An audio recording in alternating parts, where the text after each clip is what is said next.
All right, today we're diving deep into a place you might think you know, but I guarantee there's more to it than meets the eye.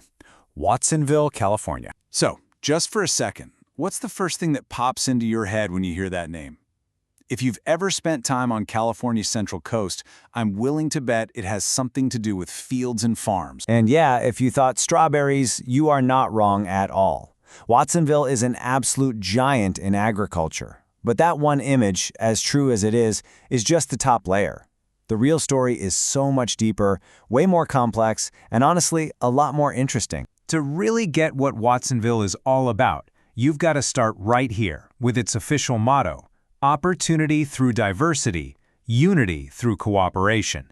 Now, this isn't just some fluffy slogan for a town sign. As you're about to see, this idea is woven into the very fabric of the city's history, a history full of both hardship and incredible triumph. So, to understand the Watsonville of today, we have to kind of peel back the layers of time, like an onion.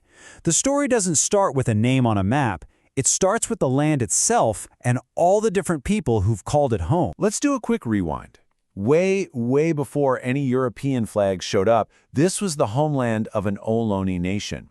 Then in 1769, the Spanish arrived and named the river Pajaro, which means bird. Fast forward a bit and it becomes part of Mexico, carved up into huge ranchos.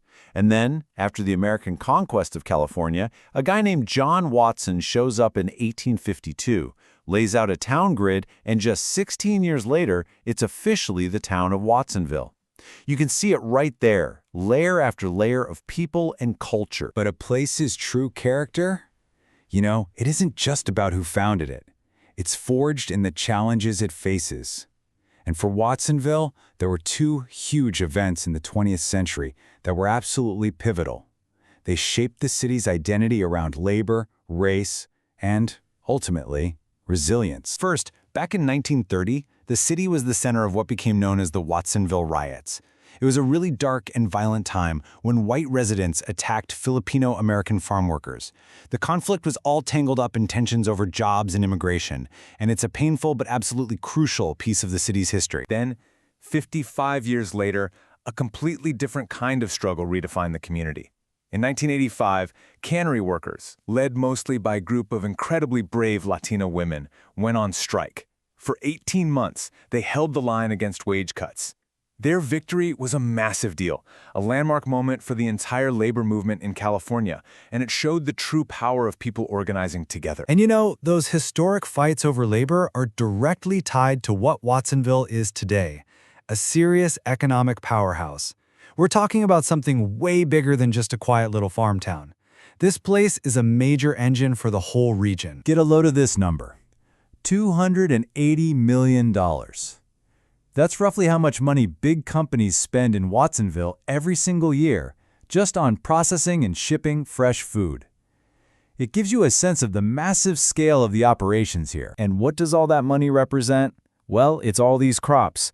You've got the famous strawberries, of course, but also a huge chunk of the cauliflower, broccoli, lettuce, and raspberries you see in stores comes from the fields right around this city. But here's where the picture gets more interesting. Take a look at the city's top employers. Yep, agriculture is huge. You see Monterey mushrooms and lakeside organic gardens right there in the top 5. But what's at number 1? The school district. By a lot. And you see the hospital and construction in there too. It points to a much more complex and diverse economy than you'd guess from the outside. Think about this the next time you're at the grocery store. When you grab a carton of Driscoll's berries, or a bottle of that Martinelli sparkling cider, or some Monterey mushrooms, you're holding a product from a company that calls Watsonville home. So we've covered the history, we've looked at the economy. That brings us to our final layer. Who actually makes up the community of Watsonville today? Well, the answer is a direct reflection of all those forces we just talked about: migration, labor, and history. Okay, this is probably the most telling piece of the modern story. According to the census, over 81% of the people in Watsonville identify as Hispanic or Latino. This is the living, breathing result of the city's agricultural economy and its long history as a destination for workers, especially from Mexico. And check out this number. The median age is just over 29. What does that tell you? It paints a picture of a really young, vibrant city. It's very family-oriented, which is a big contrast to a lot of other communities in California that are getting older. But the economic story for the people living there is, well, it's complicated. Between 2000 and 2010, you can see that the median household income went up by a good amount. That's great.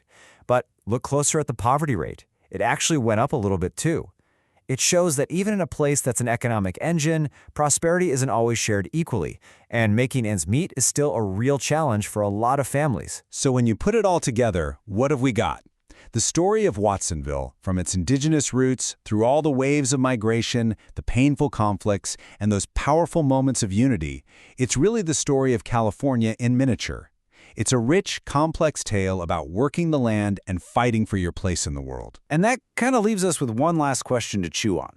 We started with a simple strawberry and ended up uncovering this incredibly deep history. It really makes you wonder, doesn't it? How many other ordinary places that you drive through every day have their own amazing stories hiding just beneath the surface? What are we all missing when we only bother to see that top layer?